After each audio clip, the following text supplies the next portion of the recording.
آسمان کی قسم جس میں برج ہیں اور اس دن کی جس کا وعدہ ہے، اور حاضر ہونے والے کی اور اس کی جس کے پاس حاضر ہوتے ہیں، کہ خندقوں والے ہلاک کر دیے گئے، یعنی آگ کی خندقیں جس میں ایندھن جھونک رکھا تھا، جبکہ وہ ان کے کناروں پر بیٹھے ہوئے تھے اور جو ظلم وہ اہل ایمان پر کر رہے تھے ان کا نظارہ کر رہے تھے، اور ان کو مومنوں کی یہی بات بری لگتی تھی کہ وہ اللہ پر ایمان لائے تھے جو غالب ہے، سب خوبیوں والا ہے، جس کی آسمانوں اور زمین میں بادشاہی ہے، اور اللہ ہر چیز سے واقف ہے۔ ان لوگوں نے مومن مردوں اور مومن عورتوں کو تکلیفیں دیں اور توبہ نہ کی، ان کو دوزخ کا اور عذاب بھی ہوگا اور جلنے کا عذاب بھی،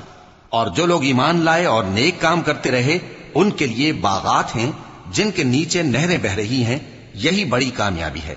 بے شک تمہارے پروردگار کی پکڑ بہت سخت ہے،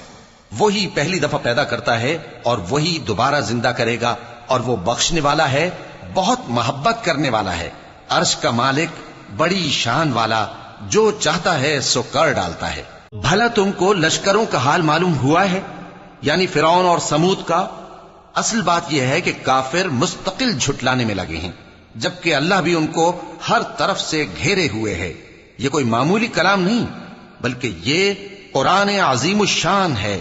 لوح محفوظ میں لکھا ہوا۔